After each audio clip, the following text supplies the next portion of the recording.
A couple of days ago, a week or so ago, Robert Reich at his blog answered a question that I've been asking for a long time. He framed it this way: why there's no outcry. What he means is revolution. He says, people ask me all the time why we don't have a revolution in America, or at least a major wave of reform similar to that of the Progressive Era or the New Deal or the Great Society.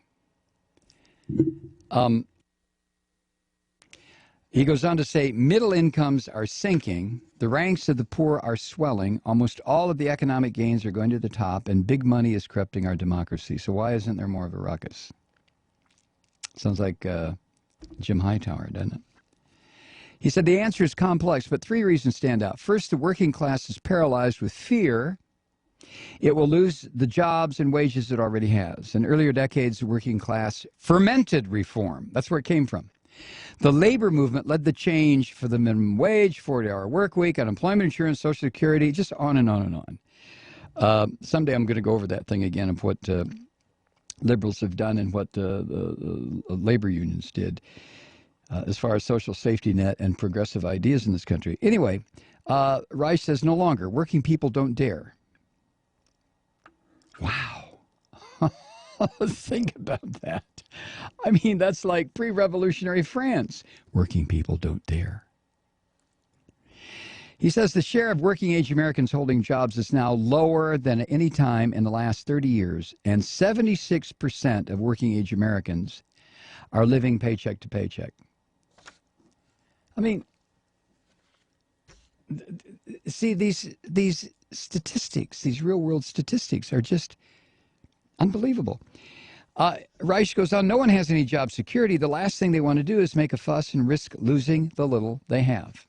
Now, this is not newsflash. We've talked about this. But, to get somebody who's real smart and real educated and a real economist like Robert Reich to tell us the same thing we've been talking about on this program, that's I don't know. It just makes it more real for me, right?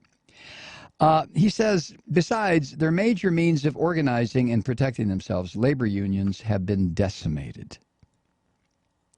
4 decades ago, more than a third of private sector workers were unionized. Now, fewer than 7% belong to a union. This is the legacy of Reagan. This is why Reagan, as empty-headed and as beginning the stages of Alzheimer's, according to his son, that he was. This is why he was elected president, to do just what he did. Now, second, students don't dare rock the boat. In prior decades, students were a major force for social change. How many times have we talked about this? The young people. They played an active role in the civil rights movement, the free speech movement, and against the Vietnam War. But today's students don't want to make a ruckus. They're laden with debt. Since 1999, student debt has increased more than 500%. Yet the average starting salary for graduates has dropped 10%. That's adjusted for inflation, by the way. Student debts can't be canceled in bankruptcy. Once you get that student debt, it will follow you to the grave, and the bloodsuckers who try to collect it will go for your kids then, or your parents, or somebody.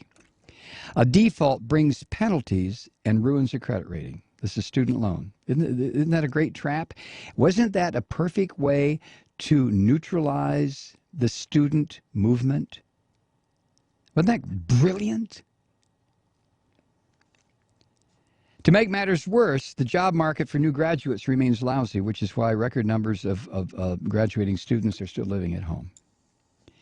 Reformers and revolutionaries don't look forward to living with mom and dad or worrying about credit ratings and job recommendations.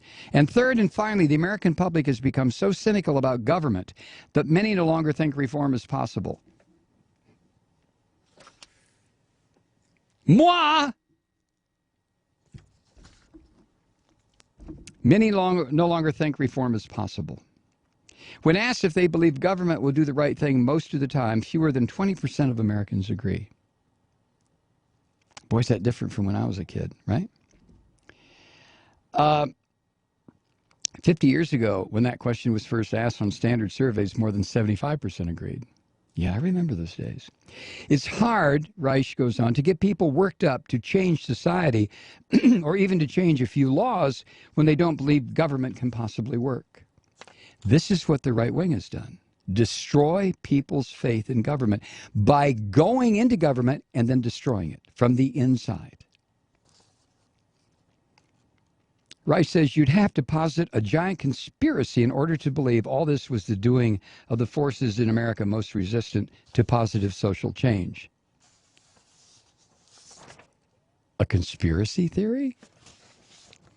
It's possible, of course, that right-wing Republicans, Robert Reich writes, corporate executives and Wall Street moguls intentionally cut jobs and wages in order to cow average workers, buried students under so much debt they'd never take to the streets, and make most Americans so cynical about government they wouldn't even try to change.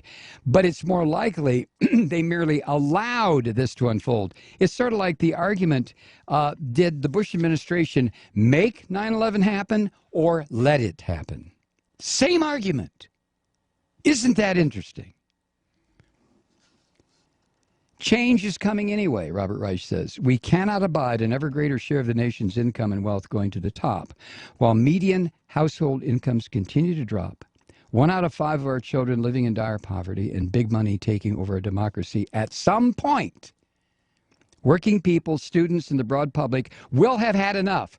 Really? All right. They will reclaim our economy and our democracy. This has been the central lesson of American history. Now, this is Robert Reich talking, not the 25-cent talk show host here. This is Robert Reich. Reform is less risky than revolution. But the longer we wait, the more likely it will be revolution.